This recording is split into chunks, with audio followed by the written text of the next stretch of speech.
Hello students. आज की इस वीडियो में हम लोग फ्रैक्शन के बारे में सीखने वाले हैं। फ्रैक्शन की एक वीडियो मैं ऑलरेडी बना चुका हूँ, जिसमें हम लोगों ने देखा था कि फ्रैक्शन क्या होता है और फ्रैक्शन को किस तरह डिनोट करते हैं। आज की इस वीडियो में हम लोग उससे आगे सीखेंगे।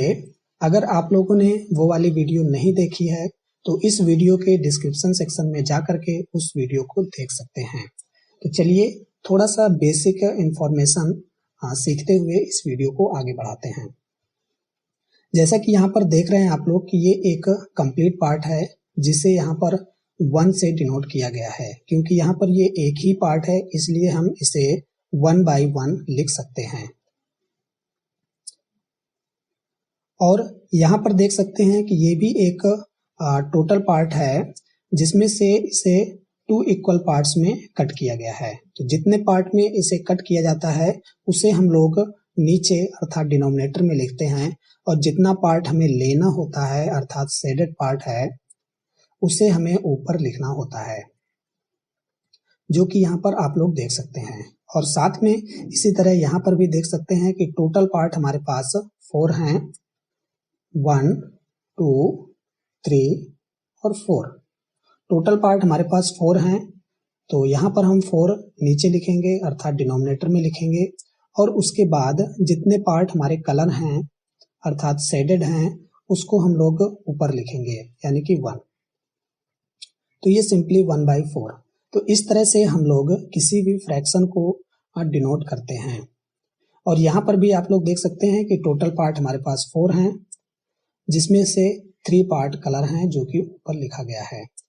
अर्थात फ्रैक्शन क्या होता है कि कोई एक कंप्लीट पार्ट है, उसे कितने पार्ट में डिवाइड किया गया है तो उसे यहाँ पर लिखते हैं, और उसके बाद जितने पार्ट हमें लेने हैं या फिर शेडेड पार्ट हैं उसको यहाँ पर हमें लिखना होता है। जैसे कि यहाँ पर है तो टोटल पार्ट हमारे पास 4 थे और शेडेड पार्ट हमारे पास 3 हैं, तो सिंपली हम इसे 3 by 4 लिखेंगे।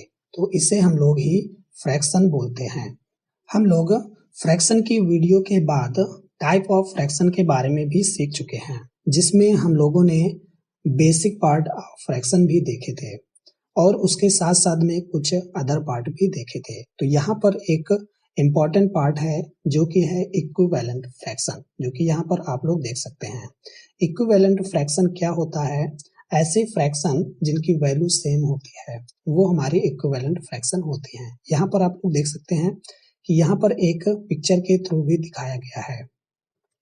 ये जो हमारा है ये हमारा 1 by 2 है, ओके, जो कि यहाँ पर लिखा हुआ है। ये देख सकते हैं 1 by 2 यहाँ पर लिखा हुआ है। फिर इसके बाद अब यहाँ पर इसको एक बार 2 से मल्टीप्लाई करके इसे 4 इक्वल पार्ट्स में कट कर दिया गया। तो अभी अगर हम इसमें एक बार और कट करेंगे, यानी कि कुछ ये अभी इस तरह का है, यानी कि 2 पार्ट हैं जिसमें से 1 पार्ट हम ले रहे हैं, और उसके बाद अगर हम 2 से मल्टीप्लाई और कर देते हैं, यानी कि सिंपल 2 से ऊपर मल्टीप्लाई और 2 से नीचे मल्टीप्लाई, यानी कि न्यूमरेटर में 2 से मल्टीप्लाई और डिनोमिनेटर में 2 से मल्टीप्लाई, तो हमें मिल जाएगा 2 by 4।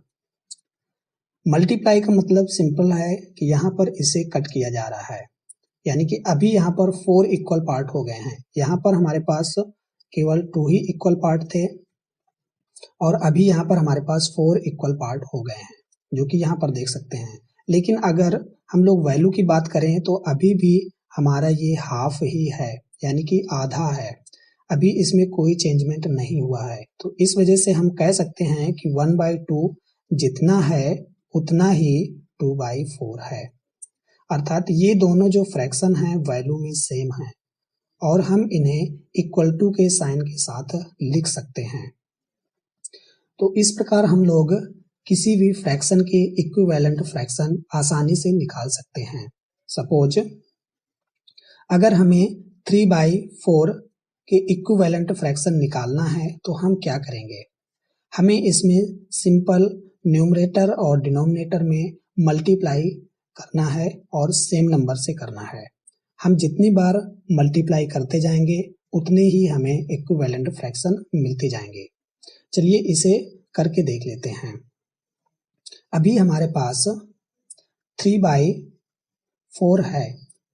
अगर हम इसमें 2 से मल्टीप्लाई कर देंगे न्यूमरेटर में और 2 से डिनोमिनेटर में, तो हमें मिल जाएगा 6/8, जो कि इसका एक इक्विवेलेंट फ्रैक्शन होगा। यानी कि हम इसको 6/8 भी लिख सकते हैं।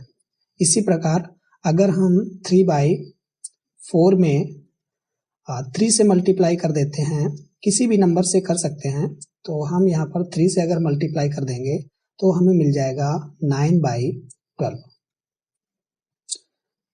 और ये भी हमारा 9/12 इसके एक इक्विवेलेंट फ्रैक्शन है। तो ये जितनी भी फ्रैक्शन हैं ये सभी इक्विवेलेंट फ्रैक्शन हैं। अभी आप लोगों को समझ में आ चुका होगा कि इक्विवेलेंट फ्रैक्शन क्या होता है। इक्विवेलेंट फ्रैक्शन में न्यूमरेटर और डिनोमिनेटर की वैल्यू चेंज होती जाती है, लेकिन वैल्यू हमारी हमेशा सेम रहती है। यहाँ पर भी आप लोग देख सकते हैं कि यहाँ पर केवल न्यूमरेटर और डिनोमिनेटर के नंबर बढ़ रहे हैं, लेकिन जो वैल्यू है यानी कि शेडेड पार्ट है वो सेम है। यहाँ पर भी हाफ है, ओके, और यहाँ पर भी हाफ है।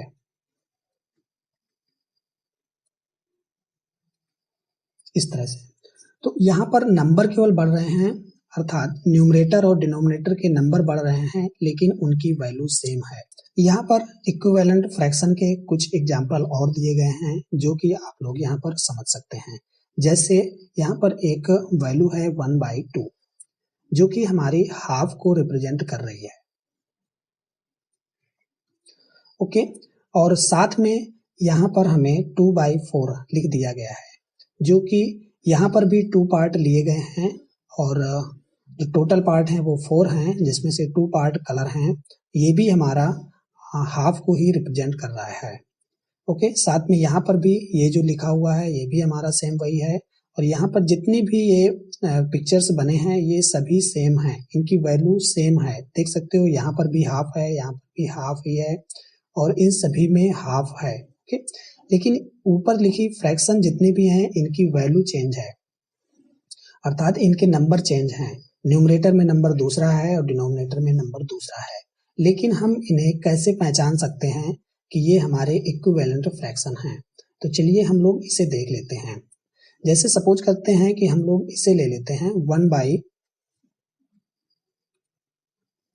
1/2, और एक नंबर इसको ले लेते हैं 3/6। अब अगर हमें ये चेक करना है कि ये दोनों वैल्यू सेम हैं, अर्थात इक्विवेलेंट फ्रैक्शन हैं कि नहीं है, तो इसे हम सिंपल चेक कर सकते हैं। किसी एक को हम चेक करेंगे और जो नंबर मिलेगा उसी को हम डिनोमिनेटर में भी अप्लाई करके देखेंगे। अगर अप्लाई हो जाता है तो फिर इक्विवेलेंट फ्रैक्शन होगा। जैसे सपोज करो कि अगर हमें 1 से 3 लाना है तो कैसे हम ला सकते हैं। यहाँ पर हम मल्टीप्लाई या फिर डिवाइड को ही यूज कर सकते हैं, इसके अलावा प्लस या माइनस नहीं यूज होता है। जब भी हम न्यूमरेटर या डिनोमिनेटर में कुछ करते हैं तो या तो मल्टीप्लाई करेंगे या फिर हम डिवाइड करेंगे, प्लस और माइनस नहीं कर सकते, ओके। प्लस और माइनस नहीं करना है, हमें या तो मल्टीप्लाई करना है या तो हमें डिवाइड करना है। तो अगर हम 1 में 3 से मल्टीप्लाई करेंगे तो हमें 3 मिल जाएगा। अगर हम 3 से मल्टीप्लाई ऊपर कर रहे हैं, अर्थात न्यूमरेटर में कर रहे हैं, तो हम नीचे भी 3 से मल्टीप्लाई करना पड़ेगा, क्योंकि ये फ्रैक्शन का रूल है, क्योंकि हम सेम नंबर से ही न्यूमरेटर और डिनोमिनेटर में मल्टीप्लाई कर सकते हैं। अब हम ये देखेंगे कि इसकी वैल्यू क्या 6 आ रही है। तो यहाँ पर हम देख रहे हैं कि यहाँ पर वैल्यू 6 आ रही है, क्योंकि 2 × 3 = 6 होता है। तो इसका मतलब ये हो गया कि ये दोनों वैल्यू हमारी इक्विवेलेंट फ्रैक्शन हैं। हम और भी ऐसे एग्जाम्पल हैं जिनके थ्रू हम लोग चेक कर सकते हैं या फिर उन्हें देख सकते हैं। चलिए एक और एग्जाम्पल से देख लेते हैं। अगर वैल्यू हम 2/4 और साथ में एक वैल्यू 6/12 ले लेते हैं। अभी हम लोग चेक करेंगे कि क्या ये दोनों वैल्यू सेम हैं, अर्थात इक्विवेलेंट फ्रैक्शन हैं। तो इसे हम कैसे चेक करेंगे? सिंपल हम इसको देखेंगे। तो इसमें हमें ये कैसे आ रहा है, 2 × 3 हम या तो मल्टीप्लाई करेंगे या तो डिवाइड करेंगे, दो ही चीजें कर सकते हैं, इसके अलावा तीसरा नहीं कर सकते। ओके, तो यहाँ पर हमें 6 मिल जाएगा। अब ये जो 3 से मल्टीप्लाई हो रहा है, इस 3 को हम न्यूमरेटर और डिनोमिनेटर दोनों में मल्टीप्लाई करके देखेंगे। तो अगर हम 3 से न्यूमरेटर में कर रहे हैं तो 3 से हमें डिनोमिनेटर में भी करना पड़ेगा। जैसे ही हम 3 से मल्टीप्लाई करेंगे डिनोमिनेटर में तो हमें 4 मल्टीप्लाई 3 इक्वल टू 12 मिल जाएगा। ओके, तो इस तरह से हम लोग देख सकते हैं कि ऊपर हमें 6 मिल रहा है और नीचे 12 मिल रहा है। इसका मतलब ये हो गया कि 2/4 इक्वल टू 6/12 ये दोनों हैं। ओके, अर्थात ये दोनों इक्विवेलेंट फ्रैक्शन हैं। अगर हम इक्वल टू का साइन लगा सकते हैं तो इसका मतलब ये है कि ये दोनों फ्रैक्शन इक्विवेलेंट फ्रैक्शन हैं। यहाँ पर एक क्वेश्चन दिया गया है, इसको हम लोग देख लेते हैं। Circle the equivalent fractions in each of the followings. यहाँ पर कुछ पार्ट हैं जिसमें से क्वेश्चन हैं जिनको हम लोग सॉल्व करके देख लेते हैं 1 बाय 1 करके। जैसे यहाँ पर देखेंगे तो ये लिखा हुआ है 4/5। ओके, अब इसको हम चेक करेंगे तो सिंपल सा हमें ये करना है कि इसको मल्टीप्लाई कर करके हमें देखना है कि आगे की वैल्यू आ रही है कि नहीं आ रही है, जैसा कि अभी मैंने पहले बताया था। अभी अगर हमें 8 लाना है तो हम ऊपर 2 से मल्टीप्लाई करेंगे तो नीचे भी 2 से मल्टीप्लाई करेंगे। जैसे ही हम मल्टीप्लाई करेंगे तो ऊपर हमें अर्थात न्यूमरेटर में 8 मिल जाएगा और डिनोमिनेटर में 10 मिल जाएगा।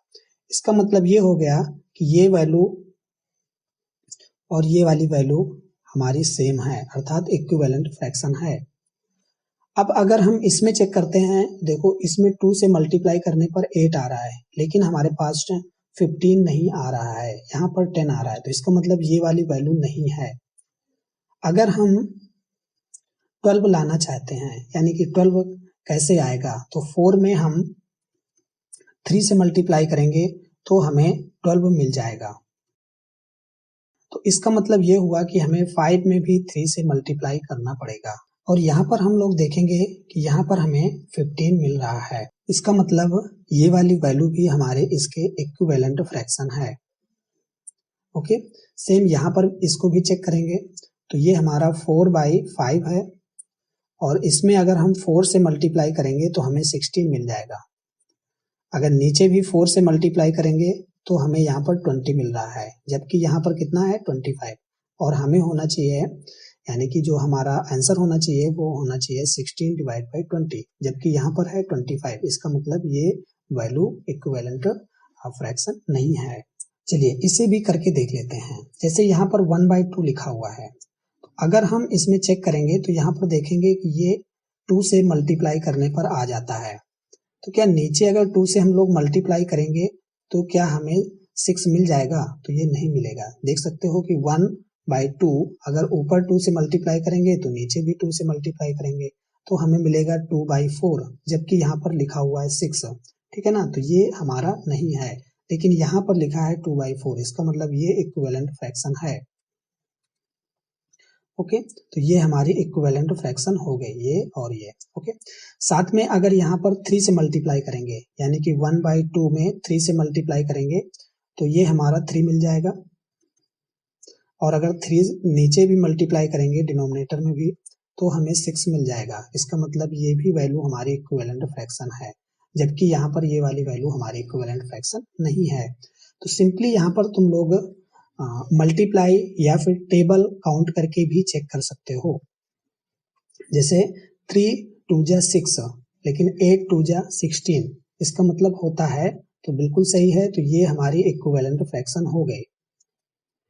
अब 3 4 जा 12, 8 4 जा 32, इसका मतलब ये भी इक्विवेलेंट फ्रैक्शन है।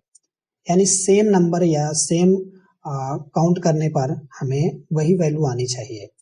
3 5, इसको 5 से मल्टीप्लाई हो रहा है तो 3 5 जा 15 और 8 5 जा 40 होता है, जबकि यहाँ पर लिखा है 24, इसका मतलब ये नहीं है। यहाँ पर चेक करते हैं तो 3 7 जा 21।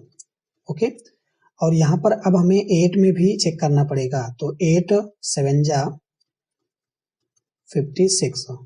ओके, तो इसका मतलब ये भी हमारा इक्विवेलेंट फ्रैक्शन है। तो चेक करना बहुत आसान है, बस हमें मल्टीप्लाई को चेक करना है और इस तरह से आप लोग इसे भी कर सकते हैं। तो इक्विवेलेंट फ्रैक्शन कैसे फाइंड करना है ये आप लोग सीख चुके होंगे।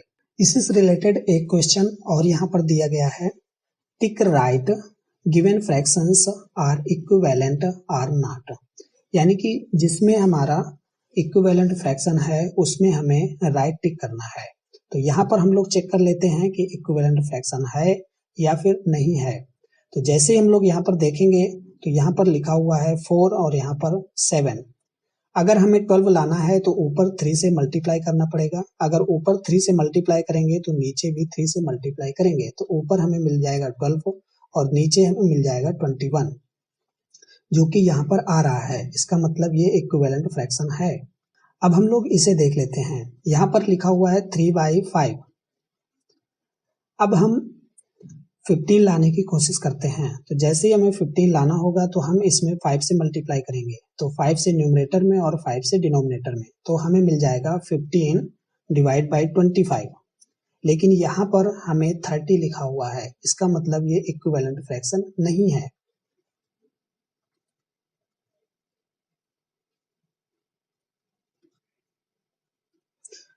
अब यहाँ पर जो नेक्स्ट और है इसको भी हम लोग चेक कर लेते हैं। तो यहाँ पर लिखा हुआ है 2/3 और यहाँ पर 2 ही है, अर्थात 1 से मल्टीप्लाई करना पड़ेगा।